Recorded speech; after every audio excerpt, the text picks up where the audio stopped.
On December 31st, 1994, Russian armored columns casually drove into the city of Grozny. No one could have even imagined that the next 60 hours would be pure hell, and that almost every single one of them would end up dead, wounded, or captured. We're going to show you exactly what happened, why it happened, and how horribly far it went for everyone involved. Okay, so to briefly guide you to that December 31st and the horror that was about to happen, just a bit of context so you'd understand why everything went the way it did. Chechnya was a small, semi-autonomous republic inside the Russian Federation, with a population of about 1 million people, and its capital was the city of Grozny, where a mix of ethnic Chechens and Russians had lived side by side for decades. But when the Soviet... That's not true. Chechnya is the Chechen people's land. The Russians in Chechnya are moved in from the Imperial Russian state, who genocided and occupied the country. Union started falling apart in 1991 through years of complicated, blurred politics that we're not going to bother you with. As there mostly all lies in any country anyway, it came to the point where Chechnya declared its independence. They formed a national army, kept... And they have the right to have the national freedom, because Chechnya and Chechen people and the Chechen land belongs to the Chechen people, not the Russians. Most of the weapons left over from the Soviet era, and logically, the Russian Federation didn't really appreciate this. There was a sort of standoff for 3 years between them, until 1994, when Boris Yeltsin, the president of Russia at the time, decided that Dudayev, the president of Chechnya, had to go. So, to prevent the conflict from escalating into an open, full-scale war, they initially deployed a small proxy force intended to appear unofficial to enter Chechnya and remove Dudayev from power. But this wasn't the force that was about to enter Grozny on New Year's Eve. Somewhere around 2,000 fighters with about 40 T-72 tanks rolled across the border, supported from the air by helicopter gunships and fighter jets. However, the Chechens really didn't like the idea of their leader being overthrown, so they set up ambushes along the way. Yeah, because it was death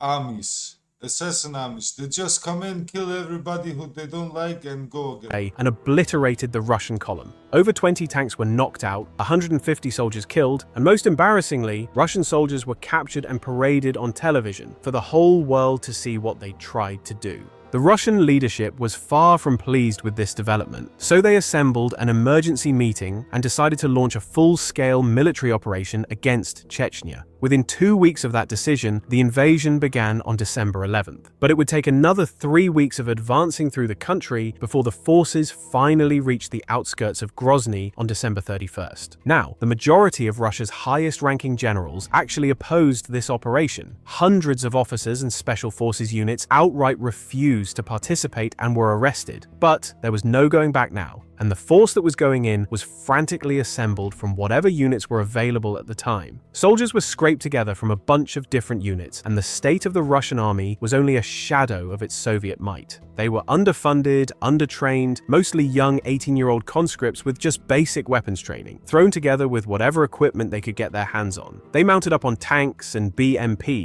Why he's talking about like they ain't dangerous just because they're 18-year-old kids with guns? Listen, they're dangerous too, man. What?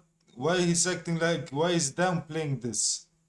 Where they didn't even have trained drivers in some cases, so officers had to drive. It was just a mess. Some tanks weren't issued ammo for their machine guns, and not to mention that there was no formal plan for how they were supposed to quote-unquote take the city in 2 hours, as the Russian president so confidently claimed. So fast forward to December 31st. 12 hours before New Year's, the brigade approached the city and stopped. They took up defensive positions and waited for further instructions. Soldiers were talking among themselves, wondering what was about to happen, and no one really knew anything, but they could suspect it. More experienced soldiers knew in their guts that something bad was coming, but no one could know just how bad. After just half an hour, they got the order to enter the city. The initial plan called for 4 armored columns to move into the city simultaneously from different directions and converge on the presidential palace in the center. But when they were actually ordered to move, only 2 of them were available. One brigade had been hit by friendly artillery fire and retreated, while one parachute regiment simply refused the orders to attack the city. So they were left with basically just the northern group, commanded by General Pulikovsky.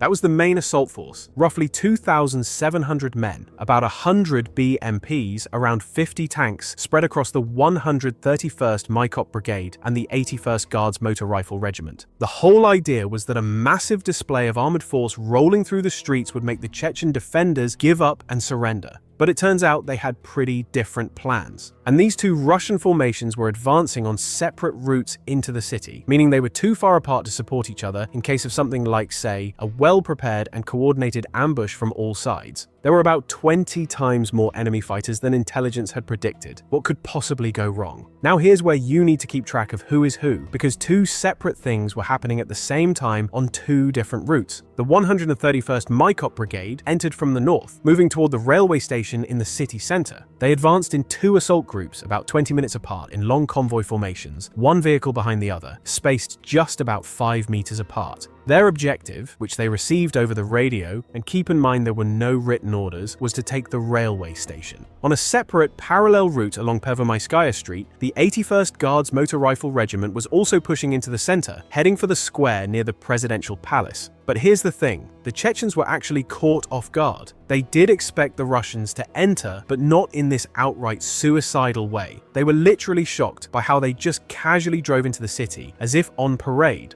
At the city entrance, someone had spray-painted a message in red on the sign, "Welcome to Hell." However, for the first 2 hours, there was no resistance at all. The streets were empty, no shots fired, no people anywhere. The city appeared completely deserted. But the strange thing was that everything else...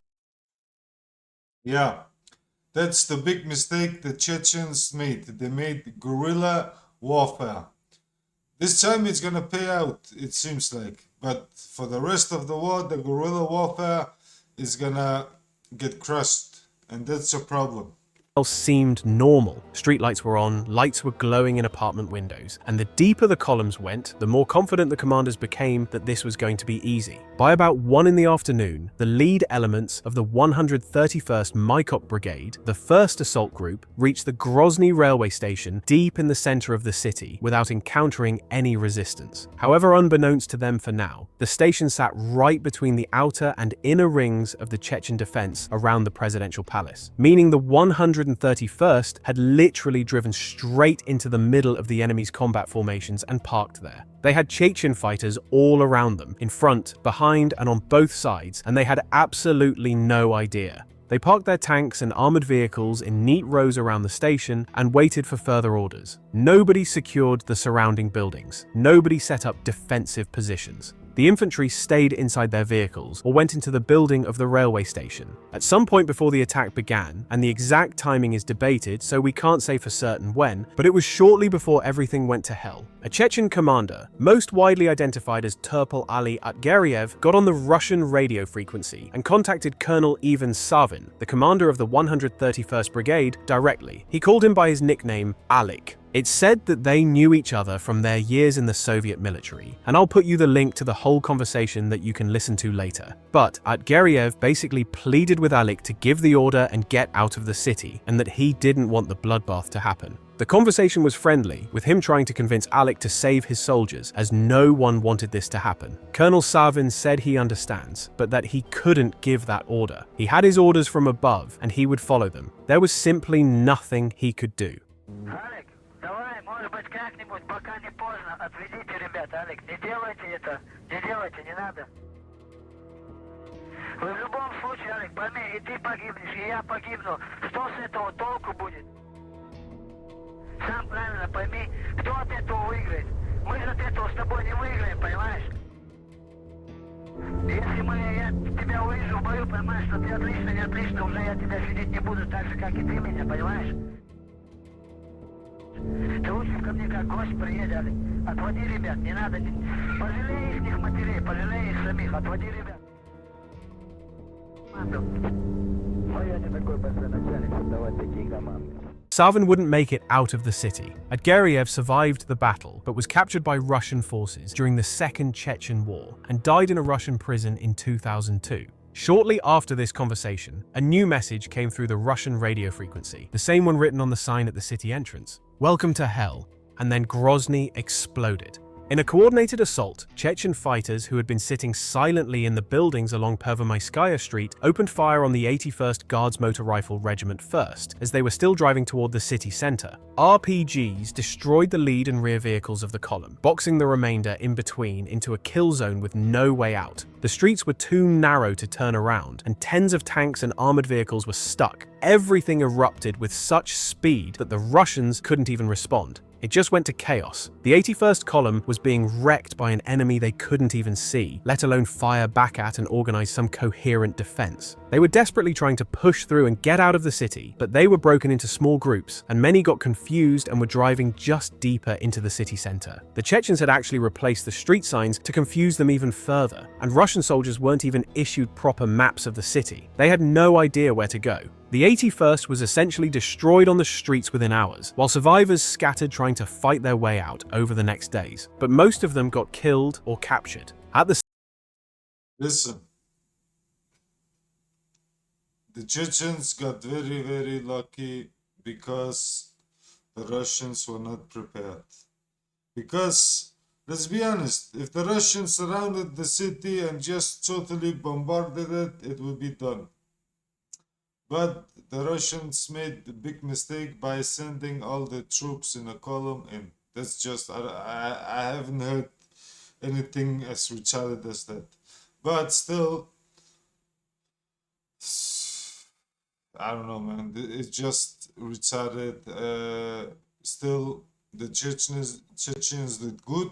The Chechens did good, and they want the Russians before they attack them.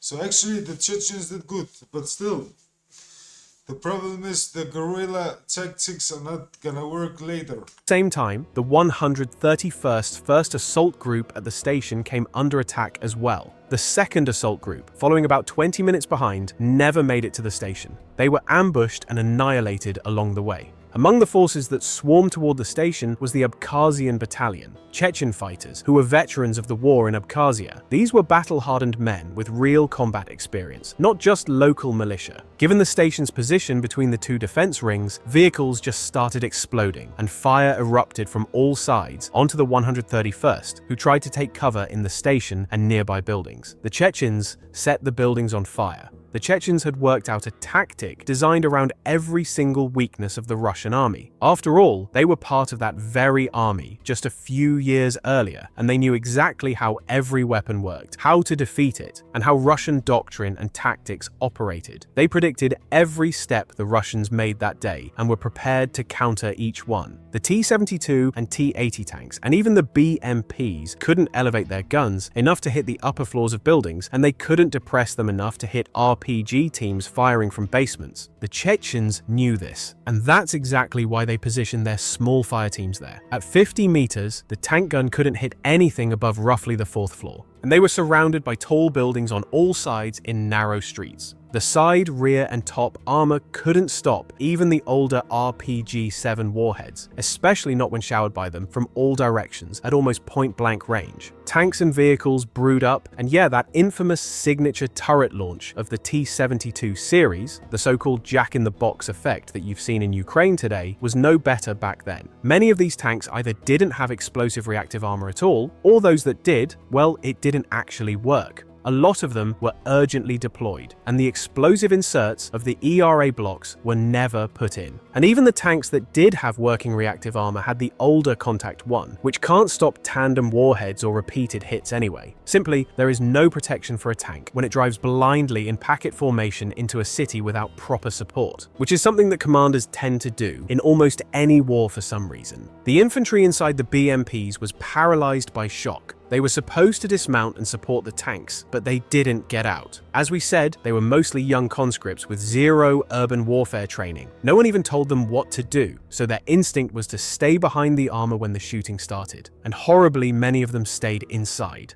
forever. Chechen fighters walked up to buttoned-up vehicles and blew them up with RPGs. Those who tried to bail out of burning vehicles were cut down by machine guns and snipers. The brigade commander Savin stayed in command despite being wounded himself, calling for any help they could get over the radio, but there was no help on the way. The frantic fighting continued throughout the night. Russian commanders inside the city tried to form some sort of defense, but the complete chaos, confusion, and lack of any plan whatsoever made this impossible. They were communicating over old radios that were unencrypted, and the Chechens, having the same radios, could just listen to everything the Russians were saying, in a language they spoke fluently themselves. They could even talk to the Russian forces like you've seen. There is that recording of a Chechen fighter laughing over the Russian radio frequency that I came across while doing the research, and it scared the life out of me, let alone the soldiers that were actively getting killed by them that listened to this. On the other side, the Chechen fighters were...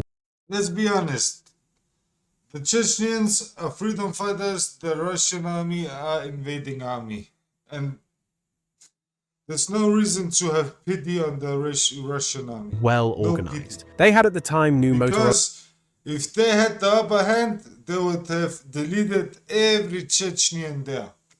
handheld radios for almost each team. They could communicate without Russians listening, and given the fact that they were defending their own city, they were far more motivated. Their defense was organized in 3 concentric rings, and the Russians didn't have any idea about that when they drove in parade style. It was just a mess and an impossible situation for Russian soldiers that were now fighting for their lives through the night. Their present for New Year was a ceasefire 15 minutes before and 15 minutes after midnight. Then the slaughter continued. The 131st Support Battalion entered the city, but was immediately ambushed and wiped out before they could even reach the soldiers surrounded at the train station. Through the night, wounded and dead were piling up. Ammo was running out, and there was no way out of it. On the morning of January 1st, Russian jets and helicopters came in to help. However, they helped by bombing their own Western group that was supposed to participate in the attack, because no one told the pilots about them being there. So they mistook them for the enemy and hit them with cluster munitions, creating a horrible friendly fire incident, taking out several vehicles and tens of friendly soldiers. The chaos was so bad that it is estimated that friendly fire accounted for as high as 60% of all Russian casualties. Even if they got that wrong by half, it is still more than horrible. And if that wasn't enough, some Chechen fighters took Russian uniforms and, as they fluently spoke the language, infiltrated the lines and caused even more chaos. 2 Russian units were fighting each other for 6 hours on January 1st, because Chechen fighters got in between them through the sewer system and fired on both sides, then just left and let them fight each other. Same goes for the radio communication and all. That's fucking genius. That's too fucking funny, bro. That is the funniest shit I've heard in a long time. God damn. How stupid do you gotta be, man? Honestly, Russians, you guys are idiots, bro. Orders. Russians are only strong against civilians. That's basically it. Against civilians, Russians are strong, but against real army, Russians... Nah, Reinforcements that tried to move into the city were not only taking fire from Chechen fighters, but also from Russian soldiers who were now in complete disarray and fired on everything that moved. Both sides had the same equipment, vehicles, and weapons, and there was no way to accurately identify friendlies before they were too close, or too late to see the mistake. By January 1st, the 131st had been trapped at the station for roughly 24 hours. They had between 300 and 350 already killed. They were going out of ammo and the wounded couldn't be helped anymore. Surrender was pretty much out of the question for most soldiers, as those who tried to surrender were mostly shot on the spot. Some were captured and then had an even worse fate than that, while some were captured, treated if wounded, and then released later even without ransom for Chechen prisoners. It all depended on the unit they came across and their commander. Now, it was obvious that no help was coming for them. At sundown on January 1st, Savin was still in command and decided to try to evacuate the wounded. He placed about 40 of the most critically injured onto the last 3 operational vehicles and dispatched them. The vehicles drove out but went in the wrong direction, toward the city center instead of away from it. They eventually turned around and tried to retreat back the way they came, but were immediately ambushed by Chechen RPG teams. None of the vehicles made it out of the city. 13 of them survived to be taken prisoner. The command back at headquarters, desperate, told the surrounded soldiers to take civilian hostages to negotiate their extraction. However, the Chechens didn't respond. They also suggested the trapped troops try to sneak to friendly lines under cover of darkness, like if they couldn't think of that themselves. It is now January 2nd, and surviving Russian soldiers were barely holding on, fighting for their lives. Buildings were shattered by RPGs, and hand grenades were thrown in. It was just close quarters fighting, getting more desperate by each hour as the Russians were now almost completely out of ammo. Colonel Savin, himself wounded since nearly the start of the battle, made the call on his own, without waiting for orders from above, to abandon the station and leave the city on foot under cover of darkness. They left the station on January 2nd after dark, moving along the railroad ties. They got about 70 meters out, and the Chechens didn't pursue them. The order was total silence and no shooting, but nerves broke and discipline started falling apart. People were shell-shocked, exhausted, some barely functioning. While moving through the city, they stumbled upon 3 BMPs from a different unit, the Samara Regiment. Savin ordered the most critically wounded loaded onto these vehicles and sent them driving out. The first BMP, carrying Savin himself and the worst wounded, was hit by a grenade launcher almost immediately. Savin was mortally wounded and died shortly after, beside his wrecked vehicle. He was posthumously awarded Hero of the Russian Federation for trying to save what was left of his unit. The second BMP, with the wounded, was also hit and destroyed, while the third one managed to push through but was hit again just a bit down the road. Those who had survived either ran out on foot or were captured later wandering around the city. From the Chechen side, around 120 of their fighters were killed near the station alone. The whole thing lasted 60 hours. By January 3rd, from the 131st alone, there were 789 men killed, 75 captured. Only about 160 reached safety. 20 of 26 tanks destroyed. 102 of 120 armored vehicles destroyed. All Tunguska anti-aircraft systems destroyed. 24 officers dead, including Savin. The entire 1st Battalion, roughly 300 men and 40 armored vehicles, ceased to exist. Across all units in the opening days, an estimated 1,500 to 2,000 Russian soldiers were killed. Around 100 of 120 tanks committed were destroyed. Russia proportionally lost more tanks in Grozny than in the Battle of Berlin in 1945. 1,906 Russian soldiers from the First Chechen War remain listed as missing in action. In 2008, a mass grave containing roughly 800 bodies was uncovered in Grozny. After the disaster, they completely abandoned armored columns. They shifted to massive artillery bombardment, firing an estimated 30,000 shells per day. This was the heaviest bombardment campaign in Europe since the Second World War, and this killed thousands of civilians, most of them Russian ethnics that had nowhere to go. Through the next month, they horribly bombed the city and attacked with infantry until the Chechen defenders retreated to the mountains and the Russians took the city. It was taken back by the Chechens in 1996 in a counterattack, after which they began negotiations. But the Second Chechen War would come in 1999 under Putin, where they used the lessons learned and leaned over. So the Chechens did good, but later, but still, the Russian are invading army, and of course the Chechens need to fight back. So freedom to the Chechenians.